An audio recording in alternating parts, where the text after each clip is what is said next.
Hi, we will continue the summary of the book, Mind Over Mood. And before I start, I will recommend everybody who speaks English, and if you are interested to listen to the videos about the gastrointestinal tract, they were very good and up to date. Although if you see it is a few years back, but it is all valid. And there is nothing changed till now. There is no new research because I always do follow up. Only the microbiome for the number, it was at that time they think the scientists is 10 times the human cells, but now they think it is equal or double the human cells. And also there is a new strains about the bacteria in the gut, the good bacteria, for example bifidobacteria and Akronomycea mucinophilia, lactobacillus. And now we do yogurt with Lactobacillus reuteri, Lactobacillus gasseri, and Bacillus coagulans. So now, this book is, I told you, is about general and about 5 clinical cases, and we follow up them in 8 chapters according to the charts and the column. But chapter 9 is about assumption and core beliefs. And these are the things which happen in our minds in childhood. Because the brain, when we are born, is not developed, and everything will stick in the brain of a child, like in a state of hypnosis.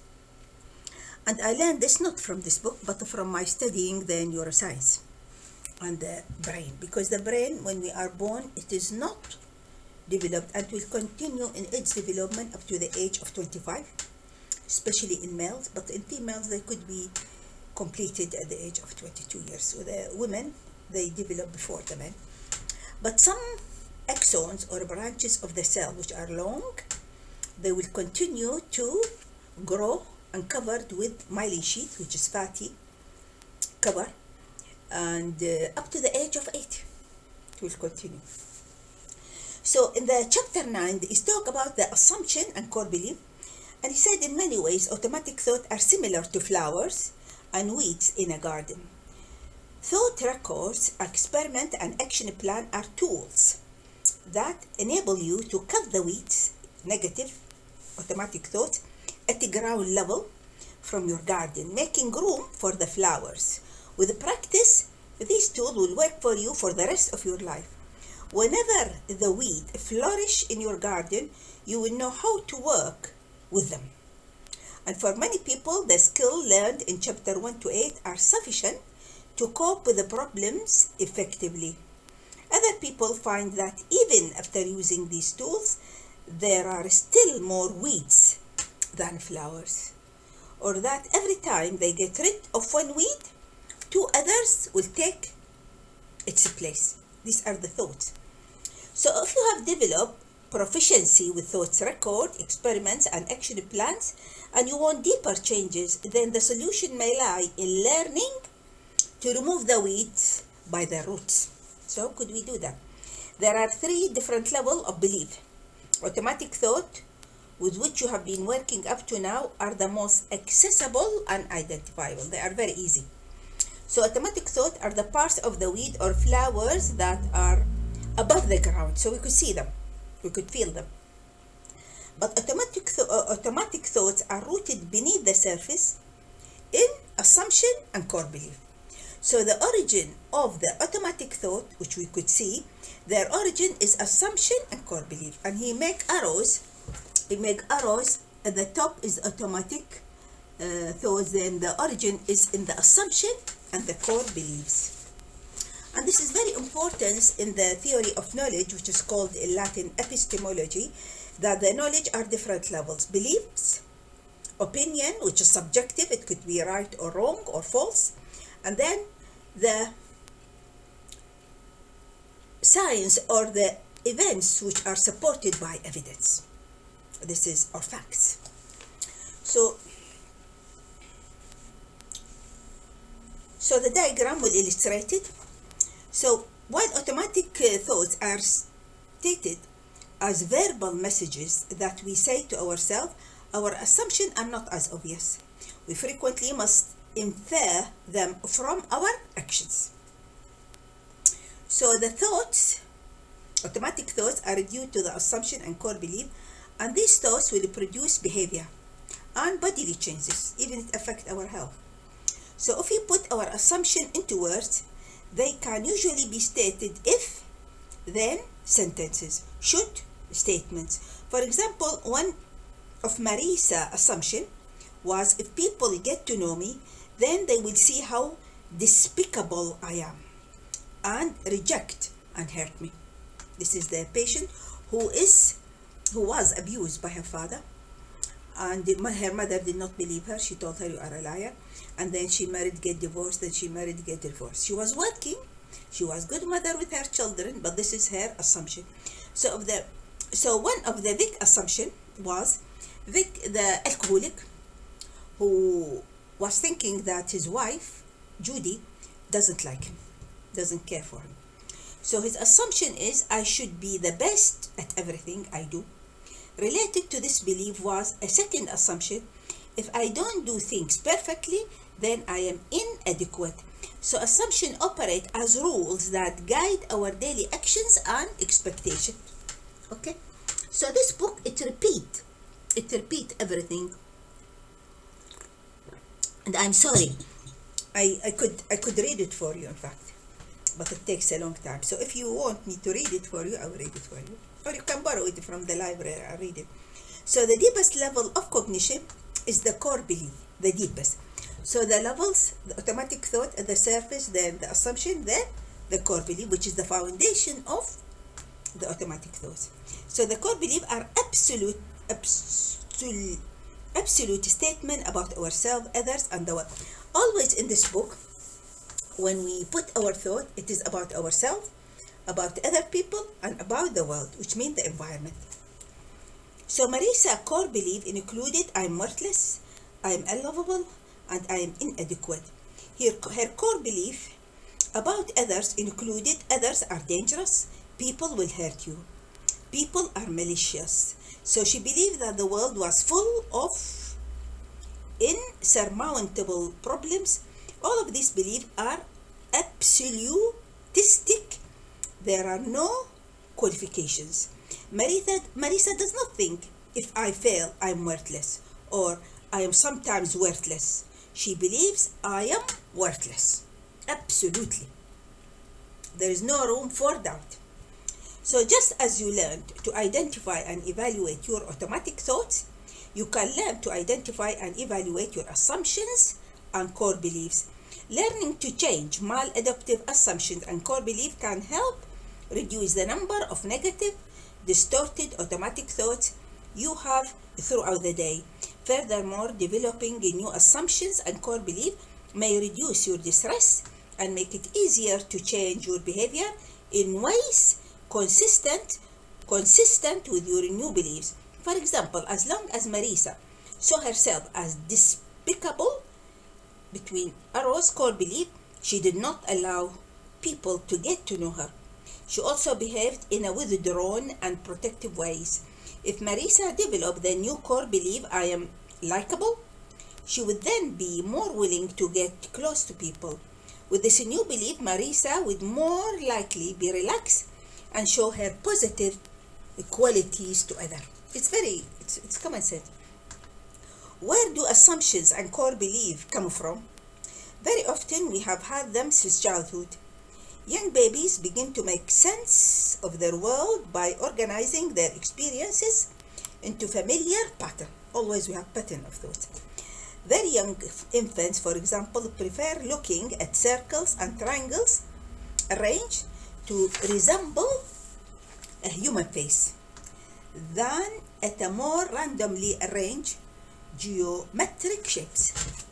So in the second and third years of life, a child begins to develop language and use it to organize and make sense of experience.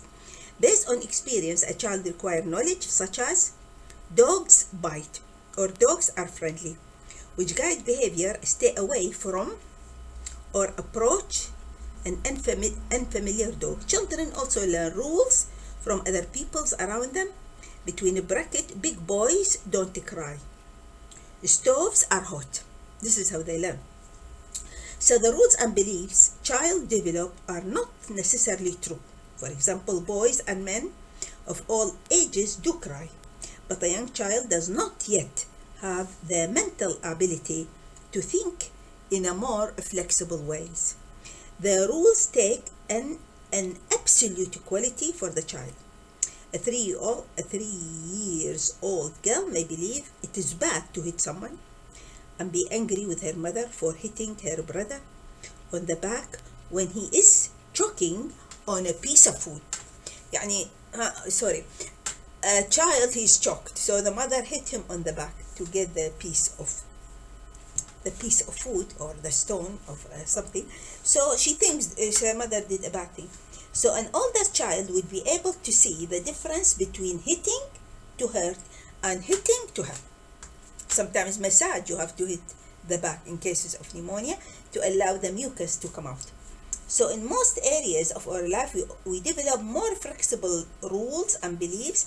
As we grow older, we learn to approach dogs who are wagging their tails and avoid dogs who are growling. We learn that the same behavior can be bad or good depending on the context.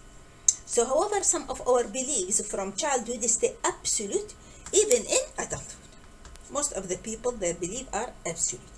So absolute belief may remain fixed if they develop from a very traumatic circumstances, or if consistent early life experiences convince us that these beliefs are true even as we grow older. For example, Marisa was abused as a child and concluded that she was bad. Children, when they are abused sexually or emotionally, they believe they are the cause. This is the problem. Or if they see the mother stressed, or they see separation, they think they are the cause of the problem. Because they are narcissistic children and they think the world is centered around them. That's why they need a lot of attention and caring. Even though no child deserves to be abused, and adults, not the children, are responsible for the abuse, many abused children come to this conclusion.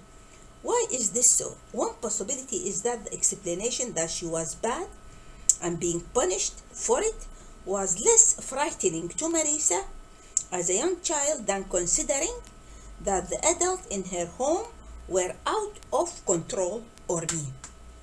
It is very easy for the child to think he is the cause and accept that, than the father figure or the mother figure are bad. Because for them, father and figure, they are perfect. So to feel some security as a child, she needed to believe the adults were good. So Vic grew up with an older brother, Douglas, who was a star athlete and straight A student. No matter how well Vic did in school and sport, he was never as successful as Douglas, his brother. Vic, the alcoholic. Despite Vic's own successes, he grew up with a core belief that he was inadequate. This belief seemed true to Vic because in his own mind, no accomplishment was worthwhile unless it was the absolute best. Between a bracket, i.e. better than Douglas. This belief was supported by the many experiences Vic had growing up, listening to parents, teachers, and coaches describing Doug's achievement with pride. It is very important between siblings because if they are not treated well, they will start to think of problems. Because core belief help us make sense of our world at such a young age, it may never occur to us to evaluate whether they are the most useful ways of understanding our adult experiences. Instead, as adults, we act, think, and feel as if these beliefs are still 100% true. So the thought record here as the situation, which is a question: who, what, when, where. Then the second column is mood. What did you feel? And you have to describe it one word and rate this mood between 0 and 100. And then the third column is automatic thought images. A, what was going through your mind just before you started to feel this way? Question. And any other thoughts? Question. Images? Question. B. Circle the whole thought. And always when you write the thought, you write it as a sentence. One line and full stop. Not as the describing the mood in one. For example, in this chart, received a new sales quota from my manager. 2. Invited to a family party. 3. Lying in bed with a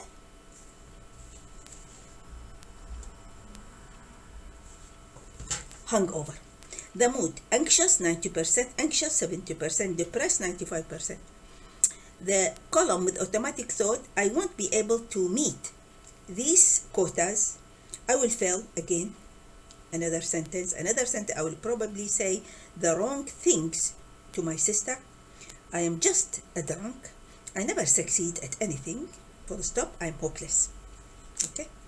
So do you notice any theme in the way the Vic think about himself that might suggest a core belief? Of course there is.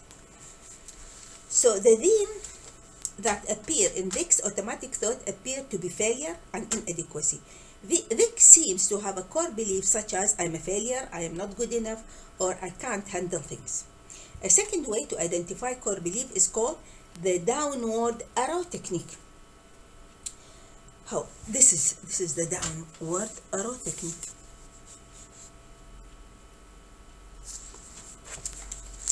At the top, I don't think Marsha like me between what's so bad about that? What is so bad?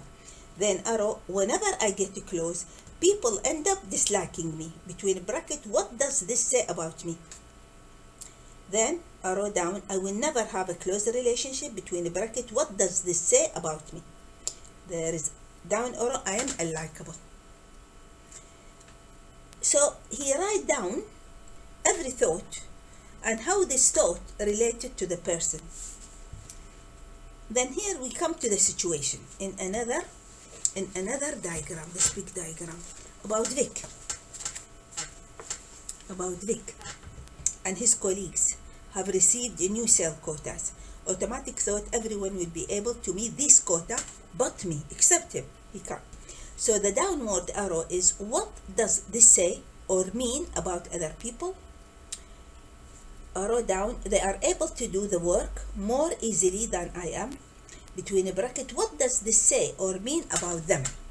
So always when we write the thought, it is about me, about them, about the world. Okay? For example, now Marisa is called in by her supervisor for an evaluation meeting. Automatic thought, I have made a mistake again. He is going to fire me. Immediately, automatic thought, and they are negative. So the downward arrow, what does this say or mean about the world and how it operates? See how to put it, in what context.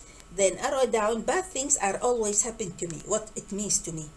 What does this mean or say about the world and how it operates? The world is hard and punishing. Between a bracket, what does this say or mean about the world? The world work against me. This is how the justification. Then he gives exercises and worksheet. Always there is worksheet to use the downward arrow technique, identifying core belief about self. Downward arrow technique, identifying core belief about others. Downward arrow technique, identifying core belief about the world. Testing the core belief. How we could test the core belief? By keeping a track of all the evidence that might disagree with your negative core belief, even if it seems small or unimportant to you. You have to collect the evidence with your core belief and against your core belief. And then there is exercise recording evidence that a core belief is not 100% true. And the helpful hint is this chapter introduces you to a variety of exercises which can help you change the core beliefs which lead to unhappiness or distress in your life. Unlike earlier chapter, most of the worksheet 9.5 to 9.9 describe here Described here require you to keep records for weeks or months to gather enough evidence to evaluate your old and new beliefs. Don't expect to do all the worksheet in this section simultaneously. Work on one worksheet for a while, write down what you learned, and then move on to another one. Then this worksheet, a core belief record, recording evidence that a core belief is not 100% true. So the core belief, you write at the top core belief, there is line, this is the sheet, and there are points. What are the evidence? In fact, there is 25 points, empty line, so you have to fill it. The evidence or experiences that suggest that the core belief is not 100% true all the time. Okay, so now we come to, while you are keeping a track of evidence that your core belief does not always fit your experiences, you can also test the belief with experiments. With Marisa believes I am unlovable, she predicted that if she tried to be friends with people, they would reject her. As you learn to do in chapter 8, Marisa wrote down her experiments so that she could see the whole picture and learn from the result. Her record of experiment is shown in figure 9.2, and I'm going to read it. Experiment. Smile at 10 people, then ask Julio to have breakfast, invite someone to the movies. So she tried to experiment with some positive action. Now, the prediction from my negative core belief. So when she smiled at 10 people, all will look away. But what actually happened, 2 looked away, 6 smiled back, and 2 said hello.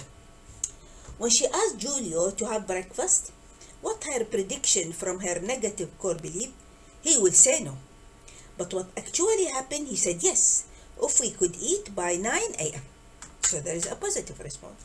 And in her experiment, invite someone to the movies, her prediction from her negative core belief, the person would say no. But what actually happened, first 2 people had other plan this weekend, third person said yes. See? Reality is different. So after you have kept a prediction record like Marisa for a number of experiments, you can look it over and see if it supports your negative belief. Do you think Marisa experiment to provide evidence that she is unlovable? No, she is lovable. So Marisa experiments do not prove that Marisa is unlovable as she expected they would. Some of the people in her life seem to be responding positively to her. Of course, Marisa needs to do more experiments to see if people continue to respond positively as they get to know her better. It is important to do a number of experiments before drawing conclusions. It is very, very nice book. It is very, very recommended. Everybody will buy it or borrow it from the library and read it. Sometimes your experiment may turn out as negatively as you predict. For example, suppose Marisa had been rejected by everyone. No one smiled. Julia had said no to breakfast, and no one agreed to go to the movie. Does this mean she is unlovable? Maybe yes, maybe no. This would be a good time for Marisa to talk with friends or counselor to find out if she is doing something to keep people away. One man who did this found that he was always being told no because he invited people to do things too late. For example, he would call people Saturday morning to do things Saturday night. He invited them too late, they have another plan. Once you have done a number of experiments, it can be helpful to look over your result and write out a new belief that describe your experiment more accurately than the old belief. For Marisa, her new belief might be I am likable to some people. Can you see how this is a more accurate belief for her than I am unlovable? Always we have say in Arabic, half of the problem is you and the other half is the other people. So it is not always the others. You should look to yourself and see how you think. So this is identifying and strengthening alternate core beliefs. I'm going to read the headings because in the Royal College of Surgeons of Edinburgh, they taught us in the how to answer the exam to write the heading and then fill. And then exercises, recording evidence that support an alternative core belief. And worksheet 9.6, core belief record, recording evidence that support an alternative core belief. Then you write the new core belief. Then evidence or experiences that support the new belief. And here we put also 25 empty to write down. So to help track of how your beliefs are changing, it is helpful to rate the strength of your new belief. Always you put measurement from 0 to 100. 0 is 0, then 25%, 50%, 75%, and 100%. You have to put measurement. And also in medicine, for example, if somebody is sick, so I would say, if I give you a scale 0 to 10, 0 is very bad and 10 is very good. So how much you give me, which number? Sometimes they say 5 or 6, or I have a numbness in my hand. So what is the scale?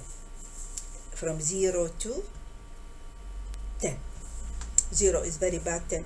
In my case, after the fracture of my arm in the gym, it is, I would say, it is 8 out of 10. It's better, but it is not 10. No, still, I need to work on it. So that's it. For example, after keeping her new core belief record, worksheet 9.6, for 10 weeks, Marisa's scale looked like this. I am lovable. While this may look like a small change to you, it was very important to Marisa. This was the first time in her life that she had felt at all lovable. This much belief in her lovability allowed her to begin really feeling loved by her children and friends. She kept track of small signs of lovability for a year, and her rating eventually reached 70%. Okay. So the exercise, rating confidence in a new core belief over time. So the worksheet is 9.6, rating confidence in a new core belief. So you write the new core belief, then you put the rating, you put the date and the rating. Always in medicine, I was taught documentation, date, time, very important. I write it when I see a patient. I write it in my operating sheet when I finish operation. I mean, sometimes in some hospital we have to talk, like in microphone, and then it will go to the center of secretary and they tap it. But in Qatar, for example, in Hamad Medical Corporation, I used to write by hand manually. There's no system like in Scotland when I was working there as a registrar. It was very advanced unit in Scotland.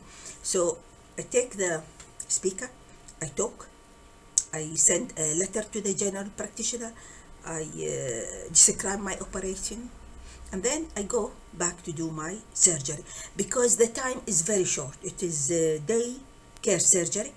It started from 2 to 5 and there are about 16 cases. So I talk, finish, I go, scrub again, dress, and do other surgery. And all the trolleys covered and ready in a room beside the operating theater, 16 trolleys. And they work very efficiently. In, out, in, out. We finish 16 cases in 2 hours. And then we go and have tea and biscuits. What is this? Is a lot of notification. Okay, that's not, I should close it. So this is the record, and then reminder box. Use a scale to rate experiences as you tend to see in all or nothing or success or failure terms. Also use a scale to track progress in changing a behavior or mood. Notice how it feels to look at the positive portion of the scale. Try to give yourself credit for any progress represented on the scale. Exercise rating experiences. So the worksheet is rating personal experiences. You write the situation, the quality. I am rating the situation, all situation, then the summary. It's all writing. You see, when we write our thoughts, it will become clear. Why I translate these books? I learn a lot from them when I translate. I read them with the translation. I read it directly and translate it to Arabic, and this is the second time. I don't prepare anything In the same time, I read, translate, direct translation to Arabic language, because my mother language is Arabic, but my English language is the language in which I studied medicine and my education. All books of philosophy, history, arts, literature, poems is all in English. I enjoy English language more than Arabic. So, an additional method to evaluate and strengthen a new core belief is reviewing your past for experiences that support the new belief. So in this method, you remember and write down experiences you had in the past that are consistent with your new belief. You may have to think for a long time or talk to other people who knew you at different stages of your life to remember this information. Marisa decided to do the historical test with her new core belief: I am lovable. See figure 9.3. Note that Marisa summarized her history in relationship to her new core belief at the bottom of the worksheet. She wrote the summary. So the new core belief to be tested: I'm lovable. Age. So she wrote birth till 2 years. Experiences I had that are consistent with the new core belief. So at the age of 2, in picture, I look lovable. Auntie Rose tell me that I was adorable and that my grandmother affectionately called me Love Queen. 3 to 5, over our neighbors always told my mother that I could stay with them anytime. They even said they could adopt me. Although I think they were joking, I developed a strong relationship with my first teacher. I think she truly liked me. From 6 to 12 years old, my dog always seemed sad when I went to school and greeted me with affection when I came home. Teachers were nice to me. My Girl Scout troop leader went out of her way to drive me to meetings. 13 to 18, I had my first boyfriend.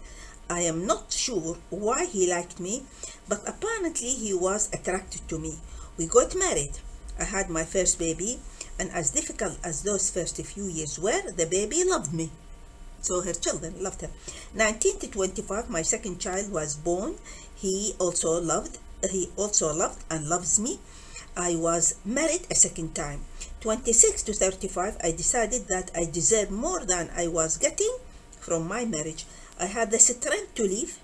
I received support from people who cared about me.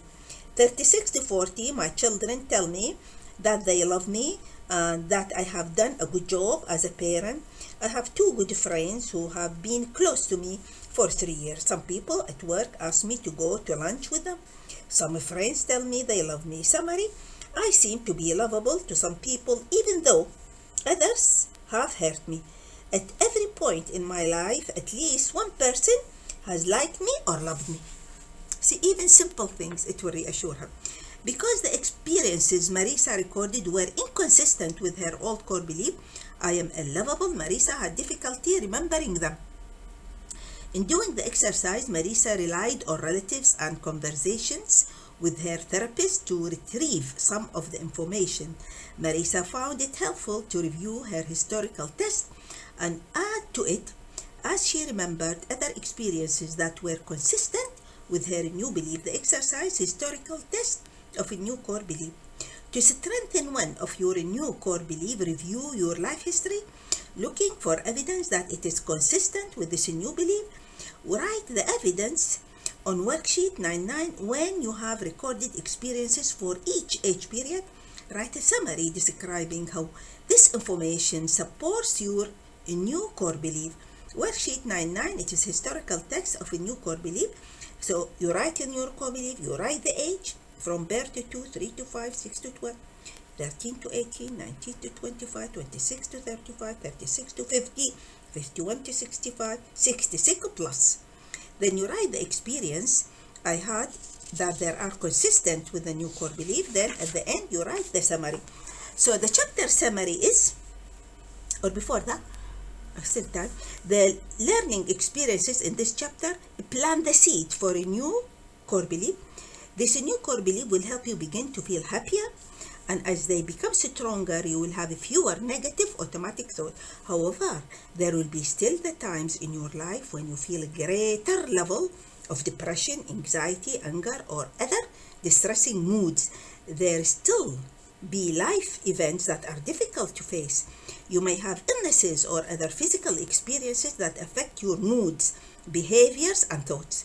During times of distress, you can expect that negative thought and negative core beliefs will return. At those times, it will be helpful to review the evidence you have gathered and written in thought records, experiment and action plan, core belief records, a rating, and historical test of core beliefs. Keeping and reviewing these records can reinforce new beliefs until they are present in even the most difficult circumstances. The summary of this chapter is: assumption and core belief are the roots of our automatic thoughts. 2. Assumption can be started in if, space, then, space, terms, while core beliefs are absolutistic statements. 3. Maladaptive assumptions and beliefs can be weakened at the same time. New assumptions are identified as strengthened. 4. Core belief can be identified by looking for themes in thought records and /or with the downward arrow technique. 5. Core belief may be about oneself, others, or the world. 6. Core belief can be tested by looking for evidence that they are true or not 100% true. 7. A new core belief can be strengthened by recording experiences that are consistent with the new belief, rating your confidence in your new belief, conducting experiment to test the new belief, and doing a historical test of the new belief. 8. Core beliefs often shift gradually, but over time they become stronger and more stable and exert a powerful influence over the way you think, behave, and feel. Always the thought, it affects the feeling, the mood, the thought themselves, and the behavior, and how we feel, and even our health. And chapter 10, it will be understanding depression, and this is very important chapter. The last chapter, depression and anxiety and feeling guilt and shame. Thank you and goodbye.